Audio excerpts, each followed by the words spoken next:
पार्वती स्वयंवर त्रिभुवनवासी नियंत्रण।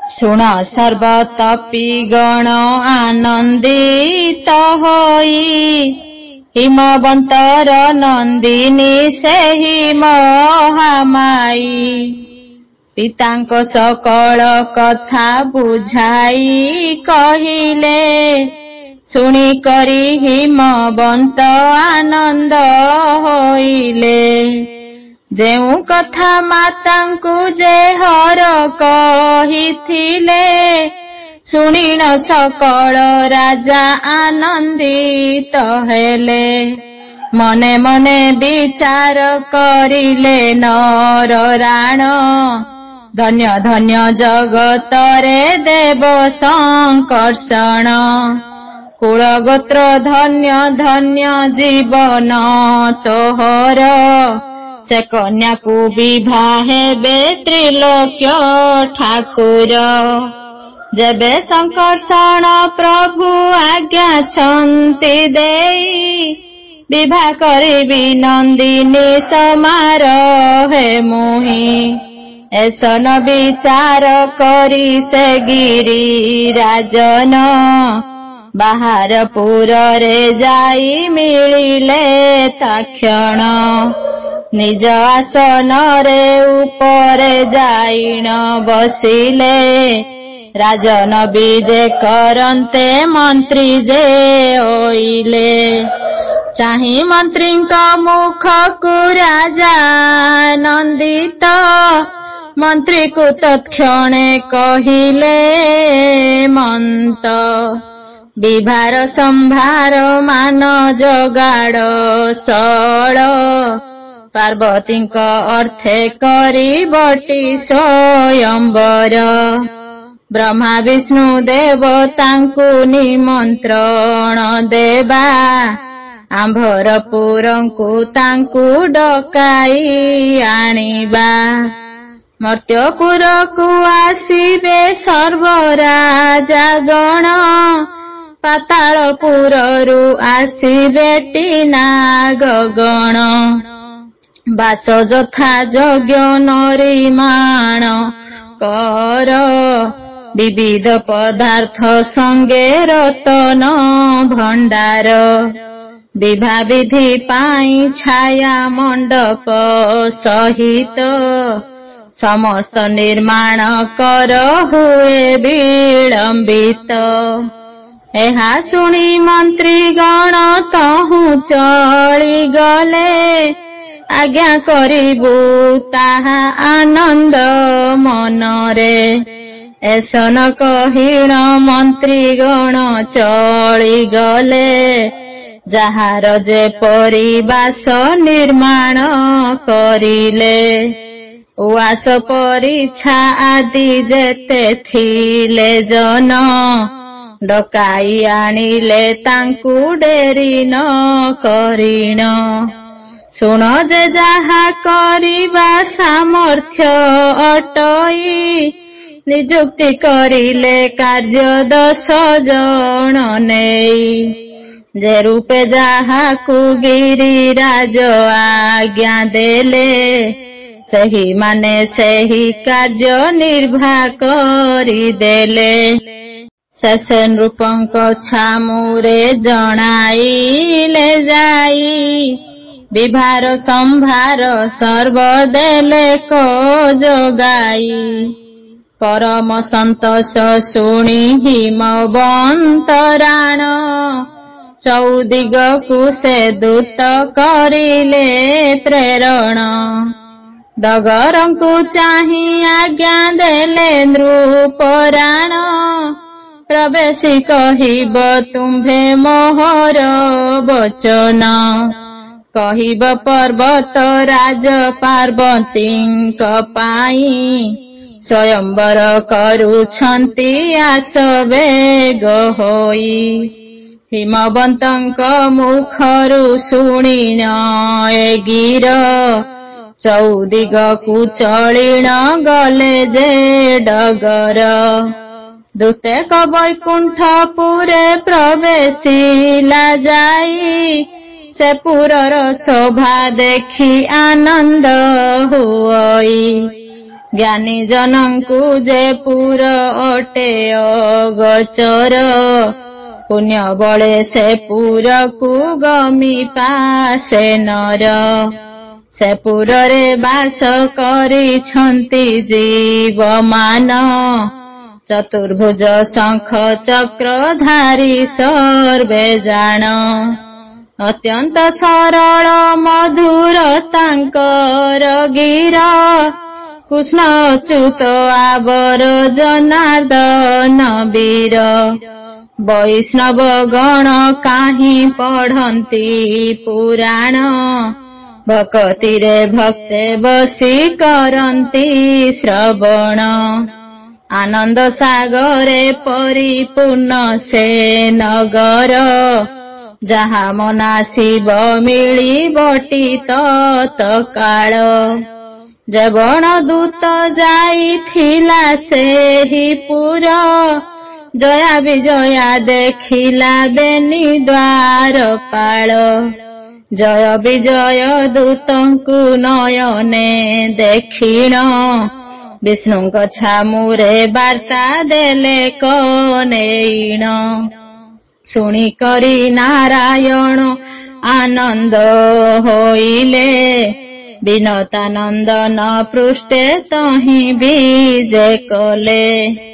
ଅଙ୍ଗେ ବିବିଧ ରତନ ଦିଶଇ ଶୋଭନ, କୋଟି ତପେ ପୀତାମ୍ବରୀ କରି ପହରଣ। ଶ୍ରୀବତ୍ସ ଲାଞ୍ଛନ ବନମାଳ କଣ୍ଠେ ଶୋହେ, ମକର କୁଣ୍ଡଳ ବେନି କନେ ଶୋଭା ପାଏ। ହସ୍ତେ ସୁନା ମୁଦି ଭୁଜେ ବାହୁଠି କଙ୍କଣ, ଯତନ କରିଣ ରହିଅଛି ଆଚ୍ଛାଦିଣ। ପ୍ରଭୁଙ୍କ ଶରୀର ଦିଶେ ଶ୍ୟାମଳ ବରନ, ଶୋଭଇ ଶରୀରେ ନାନା ଅଳଙ୍କାର ମାନ। ପଦ୍ମ ପୁଷ୍ପ ପରି ଦିଶେ ବଦନ ତାଙ୍କର, ନୀଳୋତ୍ପଳ ପରି ଦିଶେ ନୟନ ତାଙ୍କର। ମନ୍ଦ ମନ୍ଦ ହାସ ବିଶ୍ୱ ମଧ୍ୟରେ ସୁନ୍ଦର, ହସ ରୂପୀ ଉଷ ଝଡ଼ି ପଡ଼େ ନିରନ୍ତର।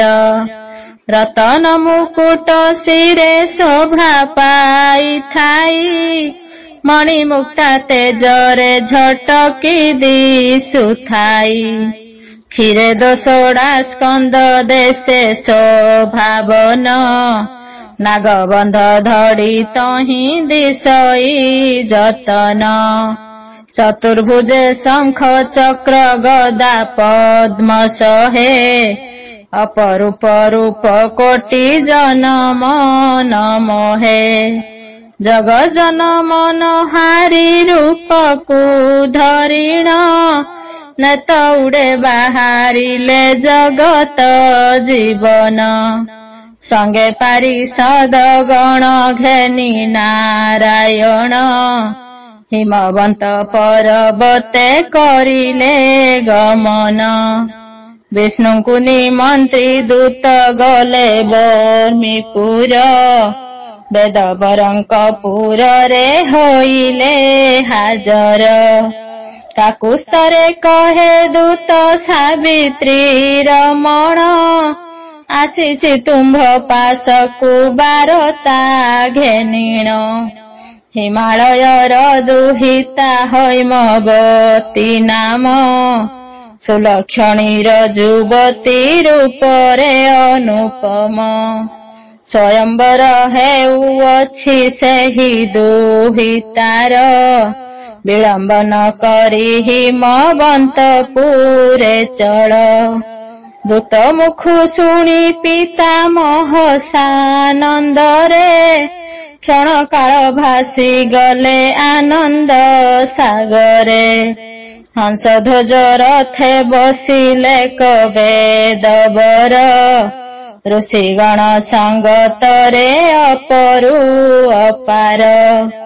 ବଶିଷ୍ଠ ଭରଦ୍ୱାଜ ଯେ ମୁନି ଗୌତମ, मरीचि पौलस्त्य मार्कण्डेय मन घेन मुकुंद सनक कपिल जे सनातन आसुरी तपशील पंच शिखगण दामिनी ऋषि शृंग आश्रमिक चवन महाज्ञानी आस्तिक्य पर्वत तपधन नारद दधीचि विभाण्ड कदरत्कार दुर्वासा अगस्त्य वराह जे मुनिवर पितामहଙ୍କ संगरे गमन्ति सकल आनंदरे उत्फुल्लित श्रीमुख मंडल शुण सर्व मुनिगण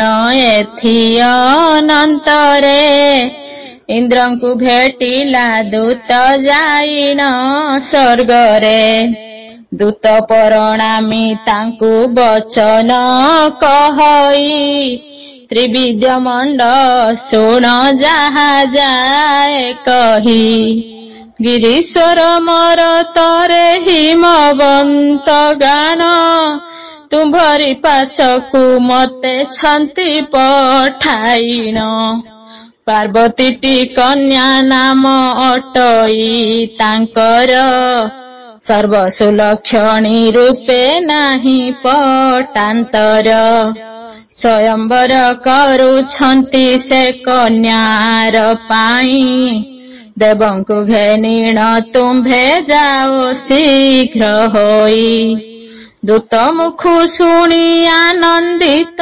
मघवान अरावत पुष्टे विजे आनंदित मन अमर गणंकु तांक संगतरे नेले गजदिशई सुंदर आनंदित हेले आमरिक साता पृष्ठे विचित्र बनर मणिमुक्तालंबी अछि तहि माळ माळ हीरा कुंभ दिशु अछि झलमल तहि झम झम शब्द करी घागुड़ी बाजई लीला परी गति कर चाले गजबर सुरपति बसिछंती पृष्ठरे ताहार वज्र शक्ति हस्ते तांक दिशे शोभावन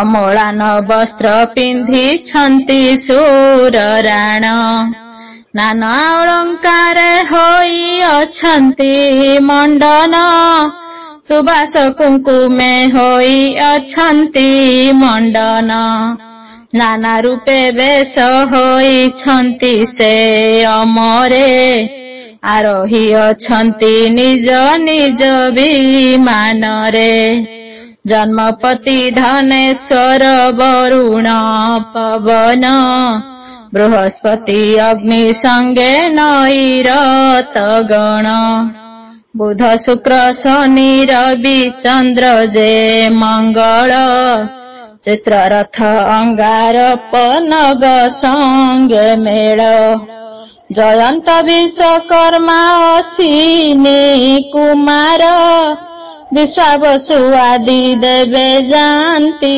सकल पंचदश तिथि प्रतिपदा संगतरे 7/12 नक्षत्र संगरे द्वादश राशि तम वृष जे मिथुन सप्त जोग विष्णु शंकर सहितेन एकादशादिकरण नव संगतरे संवत्सर गण प्रभवादि पुणी गले अयनादि षड ऋतु दंड जे मुहूर्त कल्पमास तीनि काल उपस्थित गंधर्व किन्नर की पुरुष चलिले गृह्यक विश्व देवा अष्ट वसु गले जक्ष विद्याधर सिद्ध आउ साध गण ମଘବାଙ୍କ ସଙ୍ଗତରେ କରିଲେ ଗମନ। ଅଷ୍ଟଦିଗଦନ୍ତୀ ସଙ୍ଗେ ଚାରି ମେଘ ଗଲେ, ଚାରି ଯୁଗ ମରୁହ ଗଣ ସଙ୍ଗେ ପ୍ରବେଶିଲେ। ପୃଥ୍ୱୀ ସହିତରେ ଗିରି ପିତୃ ମନୁଗଣ, ସ୍ୱର୍ଗବାସୀ ଶୂନ୍ୟବାସୀ କରିଲେ ଗମନ। ଅପସର ଗଣ ବେଶ ହୋଇ ଯାଇଥିଲେ, ପ୍ରବେଶୀ ସେଠାରେ ନାନା ରଙ୍ଗେ ନୃତ୍ୟ କଲେ। ତପଲୋକେ ମହଲୋକ ସର୍ବେ ପାଇଥିଲେ, ମହଲୋକଙ୍କୁ ରାଜନ ନିମନ୍ତ୍ରୀଣ ଥିଲେ। ଗନ୍ଧର୍ବେ ଦୁନ୍ଦୁଭି ଆଦି ଯେ ବାଦ୍ୟମାନ, ବଜାନ୍ତି ଆଲମ୍ଭ ଉଡେ ମାଳ ମାଳ ଜାଣ। ପ୍ରବେଶିଲେ ସର୍ବେ ଯାଇ ଆନନ୍ଦ ମନରେ, ନିଜ ନିଜର ଆୟୁଧ ଶୋଭଇ ହସ୍ତରେ। କୁଣ୍ଡଳ କିରୀଟ ଚନ୍ଦ୍ରହାର ଯେ କଙ୍କଣ, ନାନା ଅଳଙ୍କାରେ ହୋଇ ଅଛନ୍ତି ମଣ୍ଡନ। ସୁବାସ କୁସୁମ ଗନ୍ଧ ଚନ୍ଦନ ଅଙ୍ଗରେ, ଯାଇ ଅମଳାନ ବସ୍ତ୍ର ପିନ୍ଧିଣ ରଙ୍ଗରେ। ବେଶ ପିନ୍ଧି ବାହାରିଲେ ସର୍ବଦେବଗଣ, ମଘବାନଙ୍କ ସଙ୍ଗରେ କରନ୍ତି ଗମନ। ହିମବନ୍ତ ପର୍ବତେ ପରବେଶ ହେଲେ, ଶୁଣ ଯା ଘଟଣ ହେଲା ଏଥୁ ଅନନ୍ତରେ। ହିମବନ୍ତଙ୍କ ଆଜ୍ଞାରେ ଗଲେ ଦୂତଗଣ, ପରବେଶ ହେଲେ ଯାଇ ପାତାଳ ଭୁବନ। ସେ ଭୁବନର ଜ୍ୟୋତି ଅତି ତେଜିୟାନ, ରତ୍ନ କିରଣେ ଚୌଦିଗ ଦିଶଇ ଘଟଣ। ଗୀତ ନୃତ୍ୟ ଠାବେ ଠାବେ ହେଉଣ ଅଛଇ, ବେଣୁ ବୀଣା ଆଦି ବାଦ୍ୟ ସେଠାରେ ବାଜଇ।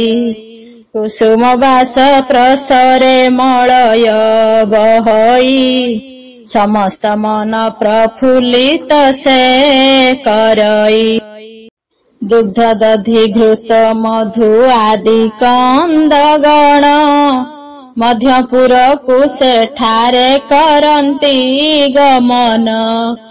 କୁଢ଼ କୁଢ଼ ଭକ୍ଷ୍ୟ ଦ୍ରବ୍ୟ ରହିଣ ଅଛଇ, ସୁବର୍ଣ୍ଣର ବାଡ଼ ଚତୁର୍ପାର୍ଶ୍ୱେ ଦିଆ ହୋଇ। ବିରାଜଇ ମଣି ରତ୍ନ ସବୁରି ଅଙ୍ଗର, ଉତ୍ତମ ବସ୍ତ୍ର ବିନ୍ଧିଣ ଦିଶନ୍ତି ସୁନ୍ଦର। ନାଗଙ୍କର ନାରୀ ଯେହୁ ଅତି ରୂପବତୀ, ସ୍ୱର୍ଗ ବିଦ୍ୟାଧରୀ ପରି ସେହି ଦିଶୁଛନ୍ତି। ଦୂତ ପାତାଳକୁ ଦେଖି ଆନନ୍ଦିତ ମନ, ରାଜାଙ୍କ ପାଶରେ ଯାଇ ମିଳିଲେ ବହନ। ଦୂତ କହେ ଶୁଣ ଆସି ନାଗ ନରବର, ମଧ୍ୟପୁରୁ ଆସିଅଛି ପାଶକୁ ତୁମ୍ଭର। ପଠାଇ ଅଛନ୍ତି ହିମାଳୟ ଗିରିବର, ନିମନ୍ତ୍ରିଲି ତୁମ୍ଭେ ଯିବ ଏବେ ମଧ୍ୟପୁର। ଗିରିରାଜଙ୍କ ନନ୍ଦିନୀ ନାମଟି ପାର୍ବତୀ, ସୁନ୍ଦରୀ ପଣରେ ଗଣା ସଂସାରେ ଯାକ୍ଷତି। ସ୍ୱୟଂବର କରୁଛନ୍ତି ତାର ନରବର, ତହିଁ କିସ ସୈନ୍ୟ ଯିବ ନିମନ୍ତ୍ରଣ ମୋର।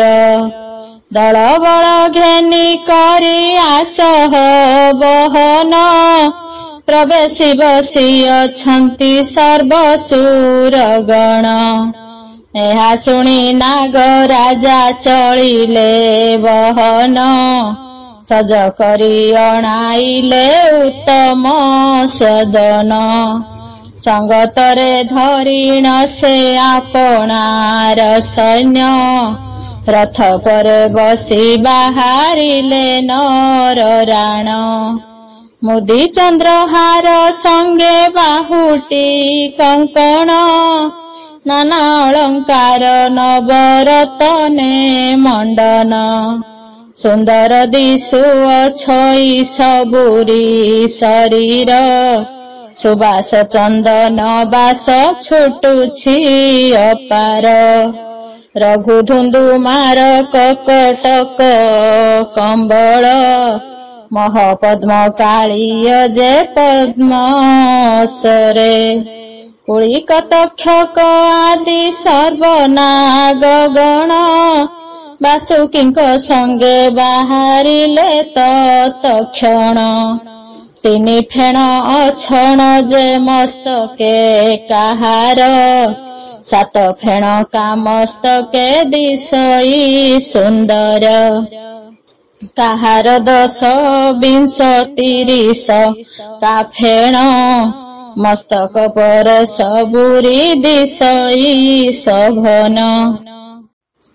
ପାର୍ବତୀ ସ୍ୱୟଂବର ତ୍ରିଭୁବନବାସୀଙ୍କୁ ନିୟନ୍ତ୍ରଣ ବିଷୟଟି ଅଧାରୁ ରଖାଯାଇଛି ଏବଂ ୟାର ପାର୍ଟ 2 କାଲି ଆପଣମାନେ ଶୁଣିପାରିବେ। ରହୁଛି। ଜୟ ଭୋଲେନାଥ।